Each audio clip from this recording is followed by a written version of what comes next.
you, Katrine. I hope you can hear me, and I want to welcome everyone as well. And it's a great pleasure to be able to speak with you on this very important subject of trade policy measures which were taken on essential goods during the pandemic era. Now, just in terms of defining the scope of my particular presentation, I'm going to do the following. First, by pandemic era, I'm referring to the period since the 1st of January last year. One can, of course, challenge when the pandemic began, and there's a sort of debate as to the origins of that, but I'm not going to get into that. I'm just going to take the 1st of January last year as the starting point. In terms of trade policy measures, I'm going to consider very traditional trade policy measures here, both import restrictions and export restrictions. I will not consider behind the border regulatory measures. I won't consider subsidies or anything like that. I'm just going to focus on your classic measures, largely because there was quite a lot of action in those classic measures last year. And with respect to essential goods, exactly as Katrine just said, there is no clear definition of what constitutes an essential good. And essentially what happened was lists of goods were put together as the year went on in terms of what goods governments felt were critical for addressing the pandemic. Now, the two types of goods which I will consider are going to be medical goods and food. And food is included largely because after the global financial crisis, we had potential shortages in food and food riots around the world, and there were concerns articulated last year that we could see the same. So I will show you some statistics on food, but of course the thing which was much more salient were the measures taken on medical goods. Now, medical goods breaks down into several categories. Items such as personal protective equipment, items such as medical equipment like ventilators, and then later on medicines and ultimately vaccines as well. So the category medical goods, please can we go back to slide number 2, please? Thank you. The items such as medical goods are quite broad, and they include these 3 subcategories. So I lay that out then in terms of scope, both the time dimension, the policy instrument dimension, and the product dimension. Now, what is the purpose of this presentation? The first purpose is to provide you with the facts about what has actually happened during the pandemic era and what we have learned about the policy interventions at this time. And what is going to be a very important dimension to this discussion is how long these policy interventions have lasted. Much of the discussion about trade policy response or crisis response relates to measures taken often under Article 20 of the GATT, which almost presupposes that the measures are temporary. And as we will see, a large number of measures are not temporary, at least as far as this particular crisis is concerned. And so the time dimension will be very important. Then the second thing I'm going to do is to interpret these policy developments from an economics point of view. This is exactly what my mandate was, and I shall speak to that as well. Now, one thing I'm not going to do in this talk, and quite frankly, largely because no one has really done it in any systematic way, is to talk about the impact of trade restrictions or trade measures on essential services. Interestingly, and it goes back to what Katrine said earlier, if you think we don't have agreement on what is an essential good, there's even less agreement on what constitutes an essential service. That's the first point. The second point, and perhaps more constructively, is that the first-rate international shipping companies and air shipping companies have documented, I think, quite effectively what are the various logistics service related impediments and policies changes. And there, if one were to make build a discussion about trade policy changes or regulatory changes which affect essential services, I would start there because I think that's where we have the most evidence. But I should add that an important part of the discussion on essential services is yet to really begin. It's really a very nascent discussion. It's noteworthy that APEC has highlighted this issue in a recent declaration of its trade ministers, but very few other regional groupings have done this. So I will say very little about essential services, but you can push me in Q&A if you want. Now, Let's turn then first to the facts. If we can go to slide number 3, please, this would be appreciated. Good. So this slide number 3 is based upon the work which my colleagues and I do at the Global Trade Alert, tracking essential trade policy changes in essential goods. And this chart relates to the 3 categories of medical goods that I mentioned earlier. Now, you might think, why on earth do we need to have an independent outfit in Switzerland monitoring these trade policy changes when we have another public outfit in Switzerland called the WTO, which monitors trade policy actions in essential goods? And for the very simple reason that our friends at the WTO are confined to reporting measures that governments notify to them. And unfortunately, governments have been either slow or remiss in notifying of their trade policy actions. Last month, the WTO published its last summary of trade policy measures in the area of medical goods, and they had been notified 394 such measures over time. We have found in our particular work no less than 608 such trade policy measures, which gives you a sense of the degree of under-notification and non-cooperation that governments are affording the WTO Secretariat, which I regard as extremely unfortunate and highlights the need for why we need to have independent transparency mechanisms if governments are unable to cooperate. So what have we found with our tracking? What we've done is to track these 608 measures as they were introduced and to identify when they came into effect and when they lapsed. And what this chart shows here is the number of interventions which are in force at any point in time since the beginning of last year. And of course, therefore, it takes out, if a measure lapses, then it reduces the totals which are shown. If a measure is introduced, it increases the numbers shown. Let's start with the light brown line, which is the line which refers to the number of export curbs which have been put in place in the context of medical goods. And you can see that there was a huge surge towards the end of the first quarter and the beginning of the second quarter of last year to around 140 such export curbs being put in place. There was then a subsequent reduction in the number of those export curbs. These export curbs were extremely high profile, and I'll speak a bit more about them when I give the economic interpretation. And there was a tailing off in the number of them as we got into the third quarter of last year. But since then, they have subsequently quietly grown back. And for those of us who track protectionism and actions taken by governments, this is a common feature. Just because something is not in the newspapers doesn't mean it's not happening. Okay, often governments very quietly impose trade restrictions. So the bad news is the light brown line. The good news is the dark blue line at the top, which shows the number of import liberalizing measures which have been put in place by governments. And you can see this surged even to above 200 and has pretty much stayed there. There was some decline towards the end of last year, but has now subsequently recovered. And so we essentially have around 200 import reforms put in place.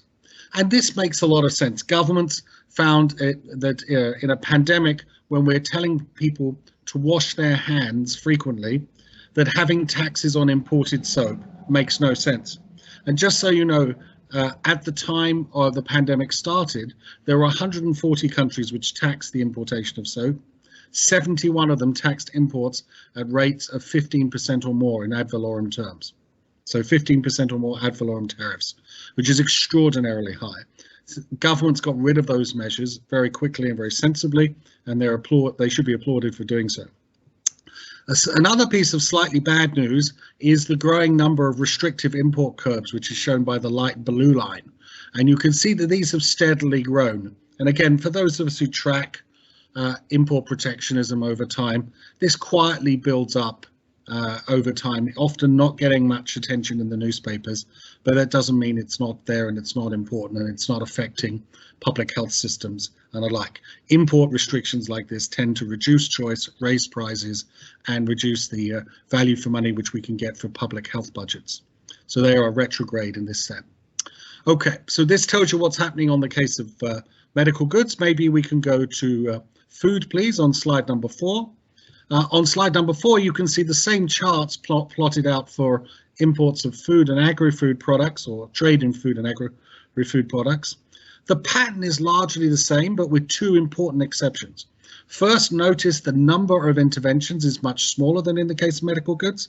On the last chart, we had over 600 measures. This one, you can see there's no more than 80 of any one type, which are enforced at any point in time.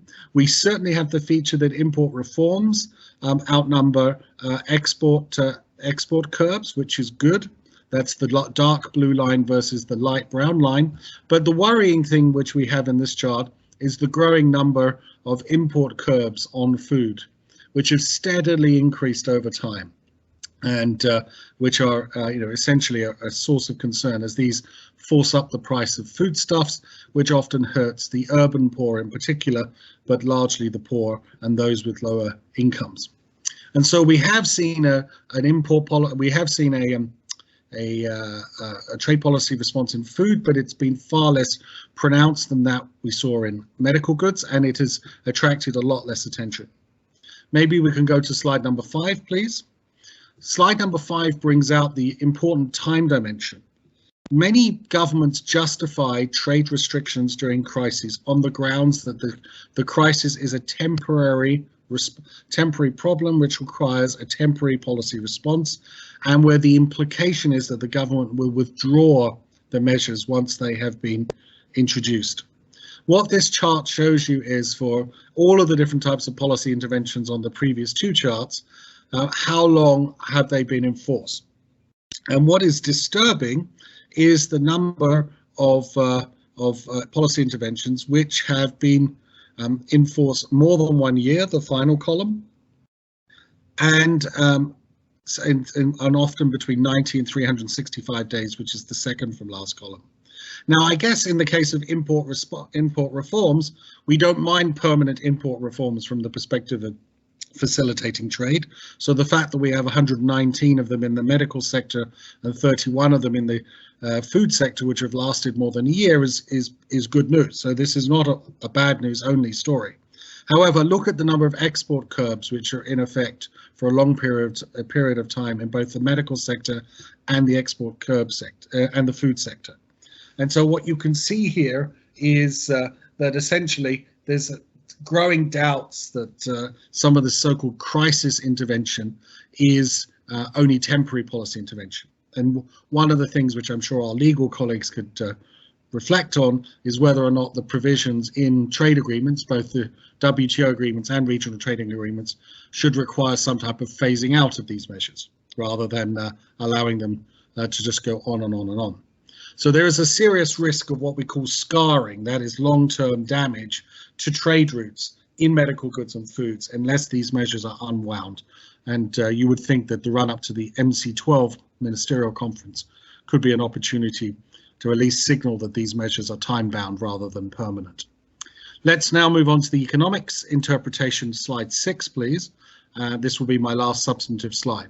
The first point I want to make is that there are the impact of these export curbs on especially medical items proved to be particularly telling for cross-border supply chains. Many medical goods are made up of parts and components which are assembled in lots of different places. The classic example is a ventilator, which has to be assembled from lots of parts and components from different countries.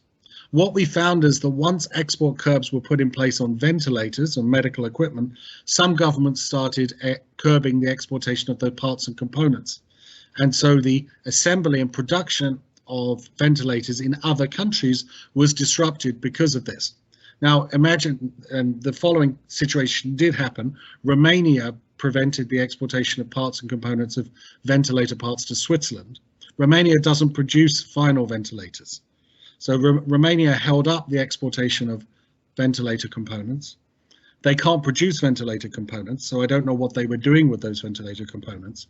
Downstream, the Swiss producer of these ventilators, which was actually an American subsidiary, was unable to complete its orders and therefore help in the public health response because of an earlier upstream export curb.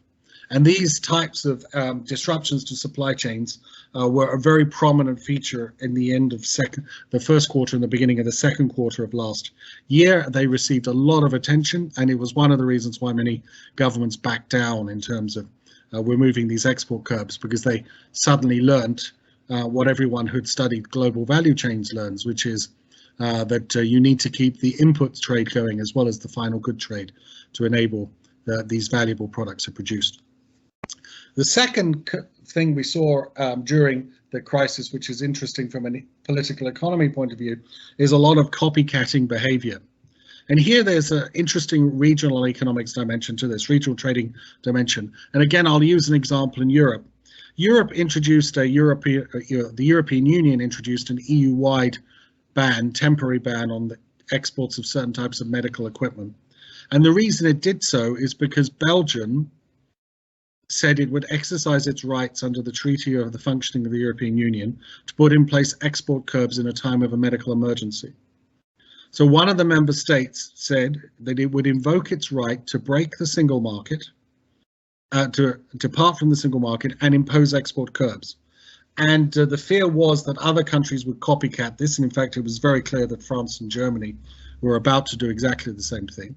And to stop the a free-for-all occurring within the European Union, the European Commission then decided to put an EU-wide ban, prohibition on exports. And so therefore the issue mushroomed from a national level to a regional level. And so this is an important example, I think, which to bear in mind for anyone who thinks the regional trading agreements must curb the use of export curbs in crises. The recent pandemic stands against that. If anything, the issue magnified from the national to the regional. And so one of the most important things we have to think about as both trade policy analysts and as negotiators is how can we design trade rules when governments face simultaneous adverse shocks? I get the sense, and I'm not, I say this having listened, I hope, carefully to my legal colleagues over the years, that Article 20 was pretty much designed with a single country crisis in mind. So a single country gets into trouble, they give them the right to take temporary measures, and it's understood that they will unwind them later. And that might be a sensible way of approaching single country crises.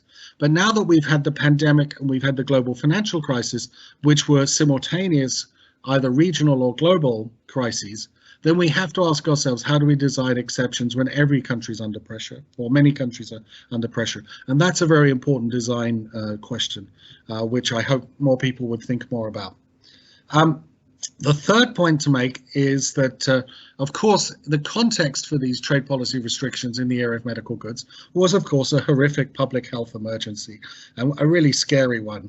And one of the things to do is to think through quite carefully, why is it that we had these trade policy responses? And that's because there were shortages perceived at home in many countries, and those shortages reflect an excess of demand for medical goods over supply. And that shortage, that excess demand, is at the start of the story. And what we need to persuade policymakers of is that the size of the excess demand for medical goods depends not just on trade policy, but actually much more on public health responses. So if a country is very slow in developing a public health response for a pandemic, and the subsequent wave of infections is much larger than it needs to be, for sure the excess demand will be much larger than it needs to be. The shortages will be much larger than it needs to be. And then if a government comes in at that point in time and expects trade policy to fix that problem, good luck. It's never going to happen. Okay, so if you really want to prevent glaring shortages, the answer is probably a much better public health policy. Earlier responses, and also actions asking questions like, in the context of masks, should we ration the number of masks that people have? It's noteworthy that Taiwan rationed the number of masks that people had per week, and as a result was able to cope with the excess demand for masks much better than many other countries. And so I would argue that although it's my job as a trade policy economist to help you understand the trade policy dynamics, we are well towards the end of the chain in that discussion. There are much earlier public policy responses in the public health sphere, which requires so much more attention. The last point I want to make is one to do with, which is very central to the negotiation of regional and multilateral trade accords. And that is, it's quite subtle, and that is that if we want to encourage countries to reduce their import barriers for medical goods, they will only be willing to do so if they believe that enough trading partners will supply them when they need those medical goods. And what export curbs do is to call into question whether or not trading partners can have any faith in being supplied in times of critical emergencies. And so, unfortunately, what the export curbs of last year did is to raise the question in the minds of some importing countries as far as of medical goods. Can we trust foreign trading partners to deliver when we need them? And this is particularly important when you have a simultaneous health emergency around the world. And so one of the arguments which Alan Winters and I have made is that one of the medium and longer term consequences of the export curbs last year might be to make some countries reluctant to liberalize imports in medical goods, precisely because they cannot be assured security of supply in the future. And that's, I think, an important shadow which will hang over trade negotiations in these so-called essential goods. If we can just show the last slide then, please, and I will conclude. If you want to learn more, you can always download the information on the essential goods monitoring that we do from the reports page of the Global Trade Alert. You can also sign up for the subscriptions, notifications on this, and we have from time to time reports on these matters which can keep you up to date. And of course, please take the opportunity to ask me questions once all the presentations are done, and thank you very much. Thank you so much, Simon. That was excellent, and I think you raised a number of very good points, particularly the one about what to do when, how to design provisions that are really meant to deal with the crisis that a number of countries are facing at once. I think that is really very true. I think that your other point too on ensuring that things are temporary, that is something that we really tried to stress in the handbook and make sure that that language was clear in the types of provisions that we were including.